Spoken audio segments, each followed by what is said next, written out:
आशीष जी, वही प्रश्न, supreme court ने आज जो कुछ किया, मुझे नहीं लगता उसके बाद किसी राजनीतिक दल को इस पर कोई एजेंडा चलाने की अब जरूरत शेष है। नहीं, अब फेसबुक और ट्विटर पे भी दूसरे विषय उठाना शुरू करो। वो अयोध्या जब सुप्रीम कोर्ट ने ले लिया तो अब फेसबुक अभियान क्या करेगा? नहीं, हाथी के पांव में सबका पांव, उससे बड़ी अदालत तो भारत में है नहीं। आशीष जी, मुझे लगता है पूरे देशवासियों की ये मांग थी कि सुप्रीम कोर्ट जो है वो इस जो ये हुआ है इसकी जांच सुप्रीम कोर्ट के द्वारा की जाए। और ये प्रदेश स्तर पे जिस तरीके से हो रही थी, कहीं ना कहीं एक मन में सबके एक ख्याल था कि ये जो चीजें हो रही हैं, जिस तरीके से भारतीय जनता पार्टी की उत्तर प्रदेश की सरकार ये कर रही थी कि एफआईआर में पिताजी के नाम गायब, पते गायब, बस नीचे स्तर के कुछ लोगों को पकड़ना, बाकियों को क्लीन चिट दे देना, तो ये समझ में सबको आ रहा था और लोगों के मन में था कि कब सुप्रीम कोर्ट इसमें दखल देगा। और क्योंकि ये एक बहुत भावनात्मक मुद्दा है, ये इसके लिए सुप्रीम कोर्ट को बहुत बधाई कि उसने इतनी जल्दी इस पे जो है कहीं ना कहीं एक्शन लिया है। और जैसा आपने कहा कि पहली बार ऐसा हुआ है कि पहली हियरिंग में ही सबको नोटिस दे दिया गया है। सरकारों को नोटिस इसलिए दिया गया है क्योंकि इसका गठन भारतीय जनता पार्टी की सरकार ने ही इस ट्रस्ट का गठन किया था, तो उनकी जिम्मेदारी बनती है, निश्चित रूप से बनती है। आप पल्ला थोड़ी झाड़ सकते हैं कि हमने एक ट्रस्ट बना दिया था, अब वो जो कर रहा है उसमें हमारा तो कोई लेना देना ही नहीं है। बनाया तो आपने है ना, ट्रस्ट के मेंबर्स आपने चुने हैं, कौन है, जितने आरएसएस बीएचपी के सब लोगों को सिलेक्ट आपने किया है। नियोमी अखाड़ा जो था जिसने इस राम मंदिर के लिए केस लड़ रहा था, जो शंकराचार्य जिनके सबूतों के आधार पे सुप्रीम कोर्ट ने फैसला दिया था, आपने उनको भी बाहर का रास्ता दिखाया। तो ये ट्रस्ट का निर्माण आपने किया है, तो कहीं ना कहीं अब इसके फल आपने खाए हैं, तो अब जब इसकी जवाबदेही भी आप ही की रहेगी। ऐसा नहीं हो सकता कि धर्म एक दो-धारी तलवार है, कहीं ना कहीं उसका इस्तेमाल आपने किया है, आपको फायदा पहुंचा है, लेकिन अब मुझे लगता है कि वक्त आ रहा है कि जब उसका जो नुकसान है वो निश्चित रूप से आपको आने वाले समय में उठाना पड़ेगा। जैसे जैसे चीजें उजागर होंगी, कहीं ना कहीं इसमें लोग जो जिनको बचाया जा रहा है, जो ऐसा प्रतीत हो रहा है अभी, कहीं ना कहीं क्योंकि अब सुप्रीम कोर्ट के उसमें है, तो अब वहां पे इतना दखल चल नहीं पाएगा किसी भी राजनीतिक दल का। तो मुझे लगता है बहुत अच्छी चीज है, हम थोड़ा इंतजार करना चाहिए, अब चीजें अपने आप धीरे धीरे सामने आएंगी। नहीं मतलब अब ये तो कहने की जरूरत नहीं सनातनी समाजवाद है, समाजवादी सनातन है, वैसी मुहिम चलाने की तो जरूरत नहीं। ये मुहिम तो चल पड़ी है, चल पड़ी, ये मुहिम तो चल ही पड़ी है। अब इमरान मसूद वही मैं कह रहा हूँ, दुधारी तलवार की, ठीक है, अपना मंदिर बनवा रहे, उस मंदिर के बाद वो राम मंदिर के दर्शन भी करने आएंगे। दुधारी तलवार की बात आशीष भाई ने की, ये अच्छी बात है। समाजवादी पार्टी भी जहां चल रही है वो भी दुधारी तलवार है, दोनों नहीं साध सकते, ऐसी तो कोई कला दुनिया में बनी ही नहीं। राजीव गांधी ने ये कोशिश की थी, औंधे मुंह गिरे, कांग्रेस क्षतिग्रस्त हुई, राजीव जी की प्रतिष्ठा धूल में मिल गई। उनको भी चिंटुओं ने समझा दिया था कि भैया ऐसी प्लानिंग लाए 500 साल तक राज करोगे। बोले तुरंत बताओ, तुम्हें मेरी कसम जल्दी बताओ। बोले साहबानों को निपटा दो, मौलाना खुश, और मंदिर के वो खुलवा दो, सारे भगत खुश, 500 साल राज करना। कांग्रेस तबाह हो गई, तबाह। हमने बाद में पूछा, उन 5 लोग जिन लोगों ने सलाह दी थी राजीव जी को, उनमें एक से मैंने पूछा था, भैया भांग खा के सलाह दे आए थे? ऐसी मूर्खता कभी होती है क्या? वैसे ही मैं समाजवादी पार्टी से कहूंगा, उनको भी मुझे लग रहा लोगों ने समझा दिया क्या कि कमाल अख्तर और महबूब अली मुसलमानों को देख लेंगे, शाहिद मंजूर है, और बाकी पार्टी सनातनी हो जाए, इधर मुसलमान सेट उधर सनातन सेट, अब बोले हो गया काम। इतनी ऐसे नहीं होता महाराज, इतनी जल्दी तो मैगी नहीं बनती। आशीष भाई आप तो जानते हो, पुराने आदमी हो। इमरान मसूद कह रहे हैं कि अखिलेश यादव को मुसलमान नेता, और वो भी बोलने वाला मुसलमान नेता मंजूर नहीं, उन्हें उससे चिढ़ होती है। जितना आप राम नामी लपेटते जाओगे अपने बदन में, उतना ही मुसलमान का कान खड़ा होता जाएगा कि लाहौल वला खुवत, ये क्या हो रहा है भाईजान।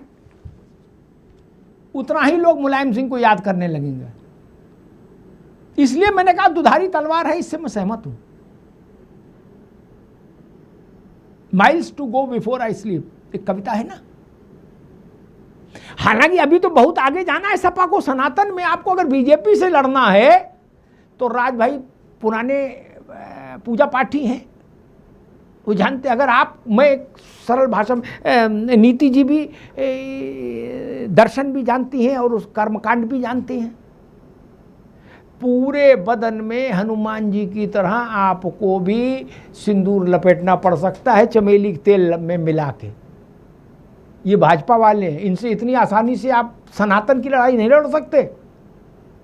इनका ट्रैक रिकॉर्ड है। इनके कार्यकर्ता सरयू में मारे गए, अयोध्या में। इनसे लड़ना है, इनसे सनातन का झंडा आप छीनना चाहते हो तो इनसे कुछ ज्यादा करना होगा। अब इनसे ज्यादा क्या करो, ये तो प्राण दे चुके इनके लोग। तो फिर क्या करेंगे? एक ही रास्ता है, अपने रिश्तेदार को भी सहमत करा लीजिए, कांग्रेस को भी, और चुपचाप मथुरा निकल जाइए। बोले यहां कार सेवा करेंगे इसी चौमासे में, तब नीति जी भी आपके पक्ष में खड़ी हो जाएंगी। क्या? लेकिन उसके लिए आपको फिर मथुरा में कार सेवा करनी होगी महाराज। खाइयो न पियो मेरी नीके रहियो, ये नहीं चलेगा ना। नीति जी वही विषय है कि देश को इस बात को लेकर पूरा भरोसा नहीं हो रहा था कि दरोगा, सिपाही, एसडीएम, एडीएम, इनके जरिए ये इतने बड़े विषय पर जांच हो जाएगी। क्योंकि मेरे 2-3 सवाल हैं, मैं वही सवाल सबसे पूछ लूंगा।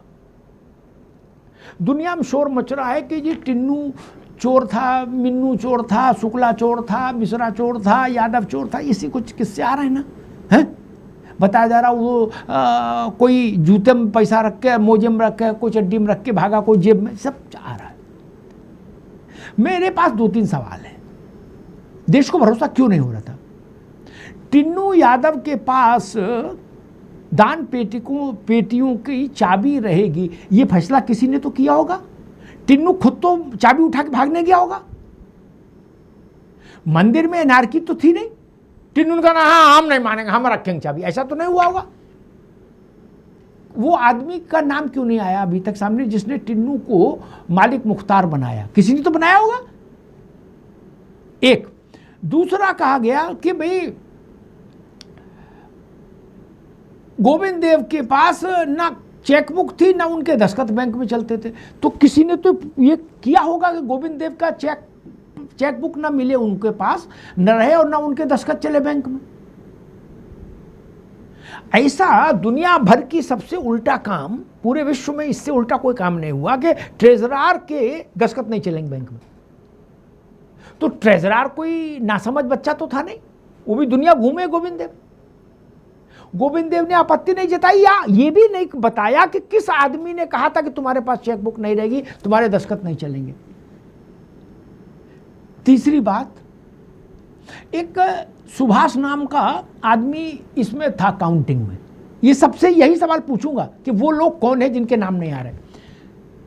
वो आदमी बैंक में नौकरी करता था, क्लर्क था, वहां घोटाला किया, चोरी की, निकाल दिया, बर्खास्त कर दिया गया। जैसे वो बैंक के घोटाले के कारण बर्खास्त हुआ, वैसे ही ट्रस्ट ने कहा यही है राइट चॉइस बेबी, और उसको भर्ती कर लिया। और काहे में भर्ती कर लिया? बोले तुम्हारा बायोडेटा देख के हम समझ गए कि तुम्हें नोट गिनती की सुपरवाइजरी में रखेंगे, क्योंकि तुम बैंक से घोटाले से बर्खास्त हुए हो। किसी ने तो रखा होगा।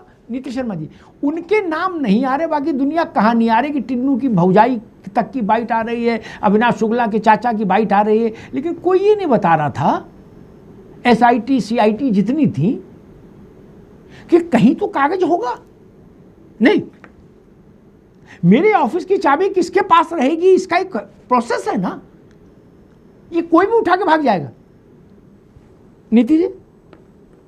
अमिताभ जी, निश्चय रूप से सबसे पहले तो मैं ये बोलना चाहूंगी, जो लोग बोलते थे कि भारत में संविधान खतरे में है, लोकतंत्र मर चुका है, तो सबसे बड़ा लोकतंत्र का पारदर्शी उदाहरण ये है कि आज सुप्रीम कोर्ट के मंच पे, सुप्रीम कोर्ट के पटल पे इस प्रकरण को संज्ञान में लिया गया है। और यही विपक्ष था जो बोल रहा था कि एसआईटी की गठन हो गया, एफआईआर नहीं लॉन्च हुई, लोग पकड़े नहीं गए। तो धीरे धीरे जैसे जैसे समय की धारा आगे चल रही है, न्याय और ताकतपूर्ण तरीके से आगे बढ़ रहा है। और मेरे ख्याल से आपकी जो तीनों प्रश्न हैं, तीनों यादव को निश्चय रूप से चाबी अपने आप उड़ के उनके पास नहीं गई है। कोई ना कोई व्यवस्था जो पहले से सुनिश्चित कर रही थी कि इसमें कोई ना कोई हम भ्रष्टाचार करेंगे, और चाहे कोई भी हो, चाहे सुभाष का वहां पे आपने बताया कि किस प्रकार से उनका आपराधिक बैकग्राउंड रहा है फाइनेंशियल, और उनको उसी काम में लगाया जहां पे फाइनेंस का बहुत इंपॉर्टेंट रोल है।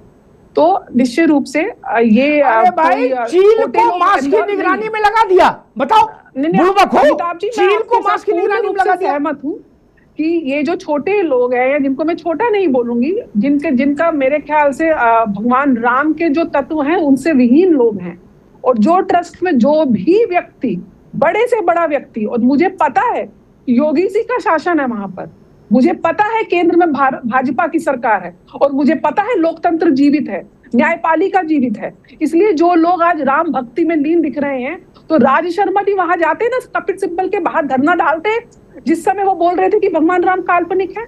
आज सपा के नेता चाहे अपने घोड़े निकाले अपने अस्तबल से, बनाए एक रथ यात्रा, निकाले मथुरा के लिए, निकाले काशी के लिए, तो इनकी राम भक्ति और सनातन अवतार सबको पता चल जाएगा। लेकिन सबसे बड़ी बात यह है कि व्यवस्था में खोट हुई है, और उस खोट को आज सुप्रीम कोर्ट ने संज्ञान में लिया है। आपने तो 3 व्यक्तियों के नाम गिनाए हैं, मुझे लगता है 3 के 30 भी निकल सकते हैं। एक एक व्यक्ति के ऊपर कड़ी से कड़ी कार्रवाई हो। मैंने जैसे पहले बताया, दोषियों को दंड कड़े से कड़ा और ऐसा मिलना चाहिए कि कोई भी धार्मिक संस्था, चाहे वो मंदिर हो, चाहे वो मस्जिद हो, चाहे वो गुरुद्वारा हो, चाहे वो चर्च हो, जहां पे ये इस तरीके से भक्तों के पैसे को भगवान के लोक कल्याण के काम की जगह अपने लिए वो अगर अपनी संपत्ति बनाने के लिए लगा रहे हैं, उन पर कठोर से कठोर कार्रवाई हो, और कोई भी अगर निर्दोषी हो उसको बिल्कुल भी उसको सजा ना मिले। लेकिन यहाँ पे मैं समझती हूँ कि चाहे चंपत राय जी हो, चाहे अनिल मिश्रा जी हो, निश्चय रूप से कोई भी अगर इनको प्रोटेक्ट करता है, और सारे जो हमारे पास देखिए कोर्ट चलता है, भावनाओं पे कोर्ट नहीं चलती है अमिताभ जी। कोर्ट के ऊपर, साक्ष्य के ऊपर वो अपने निर्णय लेती है। साक्ष्य के लिए उससे पूरी एसआईटी टीम को, केंद्र को, राज्य को दिया है, और मुझे लगता है बहुत निष्पक्ष तरीके से जांच होगी। राम भक्तों की आवाज इस देश के लोकतांत्रिक व्यवस्था तक गई है, और उसका निर्णय पारदर्शी तरीके से सामने आएगा। लेकिन ये जो चुनावी सनातनी बने हुए हैं, इनको भी देश की जनता अच्छे से टटोल चुकी है। तो मुझे लगता है राजनीतिक इस पे ना किया जाए, इस पूरे प्रकरण का, इसका न्याय संगत से इस निर्णय को आगे लेके जाया जाए। ठीक है भाई, देखो 2 बातें हैं। मैंने कभी ये बात नहीं कही किसी विषय पर कि इस पे राजनीति ना करो। राजनीतिक दल राजनीति नहीं करेंगे तो क्या करेंगे? मनरेगा में फावड़ा चलाएंगे? अरे बने वो इसलिए राजनीति करने के लिए भैया नीति जी, वो क्या करेंगे भाई? राजनीति नहीं करेंगे तो क्या करेंगे? भेड़ चराएंगे? क्या करेंगे? बने वो इसलिए, उनका काम राजनीति होनी ही चाहिए। राजनीति क्यों नहीं होनी चाहिए? हमसे एक बार इस देश के एक बड़े राजनेता ने कहा, कुंभ था, अखिलेश जी जब की सरकार थी, आजम खान कुंभ के प्रभारी थे, तो उन्होंने हमसे कहा, इसे हम जी उस वक्त टीवी पर जहाँ थे वहाँ बहस कर रहे थे, तो उन्होंने कहा कि अग्निहोत्री जी इसमें कुंभ में राजनीति नहीं होनी चाहिए। मैंने क्यों नहीं होनी चाहिए? शराब की दुकान में राजनीति पर चर्चा हो सकती है? चोर उचक्के सब राजनीति कर सकते हैं, लेकिन कुंभ में जो सात्विक व्यक्ति है वो राजनीति पर चर्चा नहीं कर सकता। क्यों नहीं कर सकता? कुंभ में राजनीति नहीं होगी, ये कहां लिखा है? मैंने कहा कुंभ में तो राजनीति डबल होनी चाहिए। 65 करोड़ आदमी एक साथ कहां आता है? कभी नहीं मिलता। इसलिए राजनीति होनी चाहिए, पता लगे देश क्या चाहता है। इसलिए मैं राजनीति के पक्ष में रहता हूं भाई। सारे राजनीतिक दलों को अपनी बात कहनी चाहिए।